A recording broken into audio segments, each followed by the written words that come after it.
ಕರುನಾಡು times ಚಾನೆಲ್ನಲ್ಲಿ ಸುದ್ದಿ ಮತ್ತು ಜಾಹೀರಾತು ನೀಡಲು ಈ ನಂಬರ್ಗೆ ಕರೆ ಮಾಡಿ.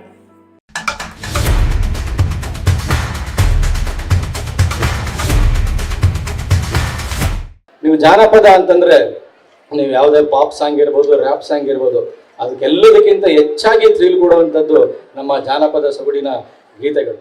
ಯಾಕೆ ಅಂತಂದ್ರೆ ಮನುಷ್ಯ ಹುಟ್ಟಿರ್ಬೋದು, ಸಾವಿರ್ಬೋದು, ಅದಕ್ಕೂ ಒಂದು ಜಾನಪದ ಇರುತ್ತೆ. ಮನುಷ್ಯನ ದುಃಖ ದುಮ್ಮಾನ ಇರ್ಬೋದು, ಅದಕ್ಕೂ ಒಂದು ಜಾನಪದ ಇರುತ್ತೆ. ಮನುಷ್ಯನ ಖುಷಿ ಇರ್ಬೋದು, ನೆಮ್ಮದಿ ಇರ್ಬೋದು, ಅದಕ್ಕೂ ಒಂದು ಜಾನಪದ ಇರುತ್ತೆ. ಇವತ್ತು ಆಗಿನ ಕಾಲದಲ್ಲಿ ನೀವು ಯಾರಿಗೂ ಕೂಡ ಗೊತ್ತಿಲ್ಲ. ಯಾಕೆ ಅಂತಂದ್ರೆ ನೀವೆಲ್ಲ ಈಗ ಆಧುನಿಕ ತಂತ್ರಜ್ಞಾನದ ಯುಗದಲ್ಲಿ ಇದ್ದೀರಿ. ಹಿಂದೆ ಎಲ್ಲ ಮಕ್ಕಳು ಹುಟ್ಟಿದಾರೆ ಅಂತಂದ್ರೆ ಅವ್ರನ್ನ ಮಲಗಿಸಿದ್ರೆ ಅವ್ರ ಅಜ್ಜಿ ಅಥವಾ ತಾತ ಒಂದು ಲಾಲಿ ಹಾಡ್ತಾ ಇದ್ರೆ ಮಗು ಹಂಗೆ ಹಾಯಾಗಿ ನಿದ್ದೆ ಮಾಡ್ತಾರೆ. ಮಗುವಿನ ನಿದ್ದೆಗೆ ಒಂದು ಹಾಡು, ಮಗು ಊಟ ಮಾಡ್ಸಕ್ಕೆ ಒಂದು ಹಾಡು, ಅದೇ ರೀತಿ ಮಕ್ಕಳು ದೊಡ್ಡವರಾದ್ರೆ ಅದಕ್ಕೊಂದು ಹಾಡು. ಯಾವುದೇ ಮದುವೆ ಶೋಭಾನ ಪದ ಇಲ್ಲ ಅಂದ್ರೆ ಅದು ಕಂಪ್ಲೀಟೇ ಆಗ್ತಾ ಇರಲಿಲ್ಲ. ಮದುವೆ ಸ್ಟಾರ್ಟ್ ಆಗ್ತಾ ಇದ್ದಿದ್ದೆ ಶೋಭಾನ ಪದಗಳಿಂದ. ಹೀಗಾಗಿ ಜಾನಪದಕ್ಕೆ ಯಾವ ಮಹತ್ವ ಇದೆ ಅನ್ನೋದನ್ನ ಇವತ್ತಿನ ವಿದ್ಯಾರ್ಥಿಗಳು ನೀವೆಲ್ಲರೂ ಕೂಡ ಸ್ವಲ್ಪ ಅರ್ಥ ಮಾಡ್ಕೋಬೇಕು. ಇಲ್ಲಿವರೆಗೂ ಜನಪದ ಅಂತಂದ್ರೆ ಅದು ಕೇವಲ ಹಾಡುಗಾರರಿಗೆ ಅಥವಾ ವಿದ್ಯಾಂಸಗಳಿಗೆ ಅಥವಾ ಮೇಷ್ಟ್ಗಳಿಗೆ ಮಾತ್ರ ಸೀಮಿತ ಅಂತಾಗಿತ್ತು. ಅದನ್ನ ವಿದ್ಯಾರ್ಥಿಗಳವರೆಗೂ ಕೊಂಡೊಯ್ಯುವಂಥ ಕೆಲಸವನ್ನ ಇವತ್ತು ನಮ್ಮ ಕರ್ನಾಟಕ ಜಾನಪದ ಪರಿಷತ್ ಮಾಡಿದೆ. ನಾವು ಇವತ್ತು ಶಾಲಾ ವಾರ್ಷಿಕೋತ್ಸವ ಅಂದ್ರೆ ನೀವೇನ್ ಹೇಳ್ತೀರಿ, ಆನಿವರ್ಸರಿಗಳು ನಡೀತವೆ ಶಾಲೆಗಳಲ್ಲಿ. ಆ ಆನಿವರ್ಸರಿಗಳಲ್ಲಿ ನೋಡ್ಬೇಕು ನೀವು, ಅದ್ರಲ್ಲಿ ನಡೆಯುವಂತಹ ಕಾರ್ಯಕ್ರಮಗಳು, ಅದ್ರಲ್ಲಿ ನಡೆಯುವಂತಹ ಹಾಡು ಡ್ಯಾನ್ಸ್ಗಳು. ನಮ್ಗೆಲ್ಲ ಆನಿವರ್ಸರಿ ಸಂದರ್ಭದಲ್ಲಿ ಯಾವ್ದು ಹಾಡು ಡ್ಯಾನ್ಸ್ ಇರಲಿಲ್ಲ. ಯಾವುದೇ ಕಾರ್ಯಕ್ರಮ ಇದ್ರೂ ಅಲ್ಲಿ ಜಾನಪದ ಗೀತೆಗಳದೇ ಸಂಭ್ರಮ ಇರ್ತಾ ಇತ್ತು. ಇವತ್ತು ಏನಾಗಿದೆ ಅಂತಂದ್ರೆ ನಾವೇ ಡಿಸೈಡ್ ಮಾಡ್ಬಿಟ್ಟಿದ್ವಿ ವಿದ್ಯಾರ್ಥಿಗಳಿಗೆ ಇಂಥದ್ದೇ ಬೇಕು ಅಂತ. ಹಿಂದಿನದನ್ನ ನೆನಪಿಸುವಂತ ಕೆಲಸವನ್ನ ನಾವು ಯಾರು ಕೂಡ ಈ ತಲೆಮಾರಿನವರಿಗೆ ಮಾಡ್ತಾ ಇಲ್ಲ. ಇದರಲ್ಲಿ ನಮ್ದು ಕೂಡ ತಪ್ಪಿದೆ ಅನ್ನೋದು ನನ್ನ ಅನಿಸಿಕೆ. ಯಾಕೆ ಅಂತಂದ್ರೆ ಇವತ್ತು ನಾವು ಹಾಡು ಡ್ಯಾನ್ಸು ಅಂತಂದ್ರೆ ಅದು ಬರೀ ವೆಸ್ಟರ್ನ್ ಮ್ಯೂಸಿಕ್ ಅಂತ ನಾವು ತೀರ್ಮಾನ ಮಾಡ್ಕೊಂಡ್ಬಿಟ್ಟಿದ್ದೀವಿ. ಈ ಮಣ್ಣಿನ ಹಾಡುಗಳು, ಈ ಜಾನಪದ ನೃತ್ಯಗಳು, ನಮ್ಮ ಮಣ್ಣಿನ ಸೊಗಡು, ಅದನ್ನ ಪರಿಚಯವನ್ನ ಮಾಡಿಕೊಡ್ಬೇಕು ಇಂದಿನ ವಿದ್ಯಾರ್ಥಿಗಳಿಗೆ. ಇವತ್ತು ದೇಶ ವಿದೇಶಗಳಿಂದ ಹಲವಾರು ಪ್ರವಾಸಿಗರು ನಮ್ಮಲ್ಲಿ ಬರ್ತಾರೆ. ಅದರಲ್ಲೂ ಪ್ರಮುಖವಾಗಿ ಕರ್ನಾಟಕಕ್ಕೆ ಬರ್ತಾರೆ. ಯಾಕೆ ಅಂತಂದ್ರೆ ಈ ಮಣ್ಣಿನ ಗುಣ ಅಂತದ್ದು, ಈ ಮಣ್ಣಿನ ಗುಣದಲ್ಲಿ ಏನ್ ಶಕ್ತಿ ಇದೆ, ಇಲ್ಲಿನ ಸಂಸ್ಕೃತಿಯಲ್ಲಿ ಏನ್ ಶಕ್ತಿ ಇದೆ ಅಂತ ಅವ್ರಿಗೆ ಗೊತ್ತು. ಆದ್ರೆ ನಮ್ಮ ಮಣ್ಣಿನ ಗುಣ ಮತ್ತೆ ನಮ್ಮ ಮಣ್ಣಿನ ಶಕ್ತಿಯನ್ನ ಅರ್ಥ ಮಾಡ್ಕೊಳ್ಳೋದ್ರಲ್ಲಿ ನಾವೇ ವಿಫಲರಾಗ್ತಾ ಇದೀವೇನೋ ಅನ್ನೋದು ನನ್ನ ಅನಿಸಿಕೆ.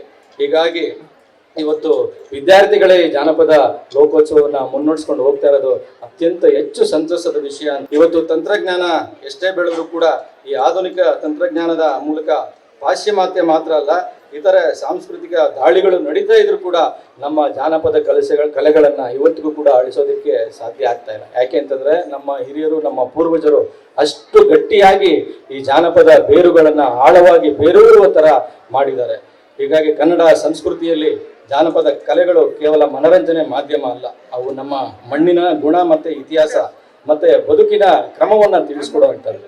ಅಂತಂದ್ರೆ ಇವಾಗ ನೋಡಿ, ಹಿಂದೆ ಎಲ್ಲ ಯಾವುದೇ ಹೊಲ ಇರ್ಬೋದು, ಗದ್ದೆ ಇರ್ಬೋದು, ಹೊಲ ನಾಟಿ ಮಾಡಕ್ ಒಂದು ಹಾಡು, ಬಿತ್ತನೆ ಮಾಡ್ಬೇಕಂದ್ರೆ ಒಂದು ಹಾಡು, ಮತ್ತೆ ಕಳೆ ಕೀಳುವಾಗ, ಕೊಯ್ಲು ಮಾಡುವಾಗ ಎಲ್ಲದಕ್ಕೂ ಕೂಡ ಒಂದೊಂದು ಹಾಡುಗಳನ್ನ, ಒಂದು ಹಾಡು ನೀವು ಜಾನಪದ ಗೀತೆ ಕೇಳಿದ್ರೆ ಅದರಲ್ಲಿ ಮನುಷ್ಯನ ಜೀವನ ಒಂದು ಪೂರ್ತಿ ಒಂದು ಪರಿಚಯವನ್ನ ಮಾಡಿಕೊಡುವಂತ ಒಂದು ಸನ್ನಿವೇಶ ಅವತ್ತಿತ್ತು. ನಮ್ಮ ಪೂರ್ವಜರ ಆಚಾರ ವಿಚಾರಗಳು, ನಂಬಿಕೆಗಳು ಮತ್ತೆ ಜೀವನದ ಮೌಲ್ಯಗಳು, ಇವೆಲ್ಲವನ್ನು ಕೂಡ ಮುಂದಿನ ಪೀಳಿಗೆಗೆ ದಾಟಿಸುವಂತ ಕೆಲಸವನ್ನ ನಮ್ಮ ಜಾನಪದ ಕಲೆಗಳು ಮಾಡ್ತಾ ಇದ್ದೇವೆ.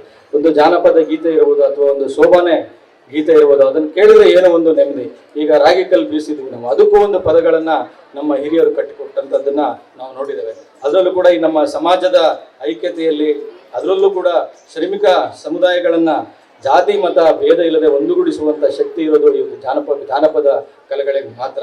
ಅದು ಊರಿನ ಹಬ್ಬಗಳಾಗಿರ್ಬೋದು, ಜಾತ್ರೆ ಆಗಿರ್ಬೋದು, ಹೇಳಿದಂತೆ ಮದುವೆ ಮುಂಚೆ ಯಾವುದೇ ಇರ್ಬೋದು, ಅದ್ರಲ್ಲಿ ನೀವು ನೋಡ್ಬೋದು. ಇವತ್ತು ನಮ್ಮಲ್ಲಿ ವೀರಗಾಸ ಇರ್ಬೋದು, ಡೊಳ್ಳು ಕುಣಿತ ಇರ್ಬೋದು, ಗಾರ್ಡಿಗೊಂಬೆ, ಇವೆಲ್ಲವೂ ಕೂಡ ಜಾನಪದ ಲೋಕದ ಕೊಡುಗೆ ಅಂತಾನೆ ನಾನು ಈ ಸಂದರ್ಭದಲ್ಲಿ ಹೇಳಕ್ಕೆ ಇಷ್ಟಪಡ್ತೇನೆ. ಈ ಎಲ್ಲ ಕಲೆಗಳು ಕೂಡ ಈ ಜಾನಪದ ಶಕ್ತಿಯನ್ನ ಎತ್ತಿ ಹಿಡಿಯುವಲ್ಲಿ ಮತ್ತೆ ಸೌಹಾರ್ದತೆಯನ್ನ ಕಾಪಾಡುವಲ್ಲಿ ಪ್ರಮುಖ ಪಾತ್ರವನ್ನ ವಹಿಸಿದವೆ. ಹೊಲ ಗದ್ದೆಗಳಲ್ಲಿ ಕೆಲಸ ಮಾಡುವವರು ಆಯಾಸ ಆದ್ರೆ ಹಾಡು ಹೇಳ್ಕೊಂಡೇ ಅವರ ದಣಿವನ್ನ ನಿವಾರಣೆ ಮಾಡಿಕೊಳ್ತಾ ಇದ್ದ ದಿನಗಳನ್ನು ಕೂಡ ನಾವು ನೋಡಿದ್ದೇವೆ. ಅದೇ ರೀತಿ ರೈತರ ಹಾಡುವ ಬೀಸುವ ಪದಗಳು, ನೆಟ್ಟಿ ಹಾಡುಗಳು ಕೇವಲ ಅದು ಗೀತೆಗಳಲ್ಲ, ಅವು ಶ್ರಮಜೀವಿಗಳ ಉಸಿರು. ಅಂದ್ರೆ ಅವುಗಳ ಶ್ರಮವನ್ನ, ಆ ರೈತರು ತಮ್ಮ ಶ್ರಮವನ್ನ ಹೊರ ಹಾಕ್ತಾ ಇದ್ದಿದ್ದೇ ಈ ಜಾನಪದ ಗೀತೆಗಳ ಮೂಲಕ. ಈ ಗೀತೆಗಳ ಮೂಲಕ ಬದುಕೋದಕ್ಕೆ ಇನ್ನಷ್ಟು ಅವರು ಉತ್ಸಾಹವನ್ನ ತಮ್ಮಲ್ಲಿ ತಾವೇ ತುಂಬಿಕೊಳ್ಳುವಂತಹ ಪ್ರಯತ್ನವನ್ನು ಕೂಡ ಮಾಡ್ತಾ ಇದ್ರು. ಕಲೆ ಮತ್ತೆ ಕರಕುಶಲತೆಗೆ ತಕ್ಕಂತೆ ಕನ್ನಡ ನಾಡಿನ ಪ್ರತಿಯೊಂದು ಪ್ರಾಂತ್ಯಕ್ಕೂ ಕೂಡ ತನ್ನದೇ ಆದಂತಹ ವಿಶಿಷ್ಟ ಮತ್ತೆ ವೈವಿಧ್ಯವಾದ ಕಲೆಗಳಿದ್ದಾವೆ. ಇವತ್ತು ನಮ್ಮ ಕೋಲಾರದ ಕಡೆ ಒಂದು ಕಲೆ ಇರ್ಬೋದು, ಆ ಕಡೆ ಉತ್ತರ ಕನ್ನಡಕ್ಕೆ ಹೋದ್ರೆ ಒಂದು ಕಲೆ ಇರ್ಬೋದು, ಉತ್ತರ ಕರ್ನಾಟಕದ ಕಡೆ ಒಂದು ಕಲೆ ಇರ್ಬೋದು, ಈ ಕಡೆ ಚಾಮರಾಜನಗರ ಮೈಸೂರು ಕಡೆ ಬಂದ್ರೆ ಒಂದು ಕಲೆ ಇರ್ಬೋದು. ಈ ರೀತಿ ನಾನಾ ಕಲಾ ಪ್ರಕಾರಗಳನ್ನು ನಾವು ವಿಶೇಷವಾಗಿ ಈ ಜಾನಪದ ಲೋಕದಲ್ಲಿ ನೋಡ್ತಾ ಬಂದಿದ್ದೇವೆ. ಹಳೆ ಮೈಸೂರು ಭಾಗದಲ್ಲಿ ಪೂಜಾ ಕುಣಿತ ಇದೆ, ಗೊರವರ ಕುಣಿತ ಇದೆ, ಕಂಸಾಳೆ, ಎಲ್ಲವನ್ನು ನೋಡಿದ್ರೆ ಕೂಡ ಸಾಂಸ್ಕೃತಿಕ ವಿಚಾರದಲ್ಲಿ ಕರ್ನಾಟಕ ಎಷ್ಟು ಶ್ರೀಮಂತವಾಗಿದೆ ಅನ್ನೋದನ್ನ ಹೇಳ್ಕೊಳ್ತಾ ನಾವು ಹೆಮ್ಮೆಯನ್ನ ಪಡಬೇಕು. ಅದೇ ರೀತಿ ಈ ಭಾಷೆಯ ಶ್ರೀಮಂತಿಕೆ, ಜಾನಪದ ಸಾಹಿತ್ಯ ಲಿಖಿತ ರೂಪದಲ್ಲಿ ಇಲ್ಲದೆ ಇದ್ರೂ ಕೂಡ ಮೌಖಿಕ ಪರಂಪರೆ ಅಂದ್ರೆ ಬಾಯಿಂದ ಬಾಯಿಗೆ ಹರಡ್ತಾ ಕನ್ನಡ ಭಾಷೆಯ ಸೊಗಡನ್ನು ಕೂಡ ಉಳಿಸ್ಕೊಂಡು ಇವತ್ತು ಬಂದಿದೆ. ಹೀಗಾಗಿ ಜಾನಪದ ಅನ್ನೋದು ಕೇವಲ ಆಡಕ್ಕೆ ಬಹಳ ಖುಷಿಗೆ ಅಲ್ಲ, ಜೀವನದ ಮೌಲ್ಯಗಳನ್ನು ಹೇಳ್ಕೊಡುತ್ತೆ. ನಮ್ಮಲ್ಲಿ ಜಾನಪದ ಜೀವನದ ಪಾಠವನ್ನ ನಿಮ್ಗೆ ಹೇಳ್ಕೊಡುತ್ತೆ. ಹೀಗಾಗಿ ಎಲ್ಲ ವಿದ್ಯಾರ್ಥಿಗಳು ನಮ್ಮ ಹಳೆಯ ತಲೆಮಾರೇನಿದೆ ಆ ಎಲ್ಲ ಆಚಾರ ವಿಚಾರ ಸಂಪ್ರದಾಯಗಳನ್ನೆಲ್ಲ ಕೂಡ ತಪ್ಪದೆ ನೀವು ಕೂಡ ಪಾಲನೆ ಮಾಡಿಕೊಡ್ಬೇಕು. ಅಷ್ಟೇ ಅಲ್ಲ, ಅದನ್ನ ಮುಂದಿನ ತಲೆಮಾರಿಗೆ ತಗೊಂಡು ಹೋಗುವಂತ ಕೆಲಸವನ್ನು ಕೂಡ ನೀವು ಮಾಡಬೇಕು. ಜಾನಪದ ಅನ್ನುವಂಥದ್ದು ಹರಿಯುವ ನದಿ ತರ, ಜೊತೆಗೆ ಅದು ಕಾಲ ಬದಲಾದ್ರೂ ಕೂಡ ತನ್ನ ಮೂಲ ಸತ್ವವನ್ನ ಯಾವತ್ತೂ ಕೂಡ ಈ ಜಾನಪದ ಕಳ್ಕೊಳ್ಳೋದಿಲ್ಲ. ನಮ್ಮ ನಾಡಿನ ಈ ಅಪ್ಪಟ ದೇಶಿ ಸೊಗಡನ್ನ ಉಳಿಸಿ ಬೆಳೆಸುವಂಥದ್ದು ಪ್ರತಿಯೊಬ್ಬ ವಿದ್ಯಾರ್ಥಿಯ ಪ್ರಜ್ಞಾವಂತ ಜವಾಬ್ದಾರಿ ಅಂತ ನಾನು ಈ ಸಂದರ್ಭದಲ್ಲಿ ಇಷ್ಟಪಡ್ತೇನೆ.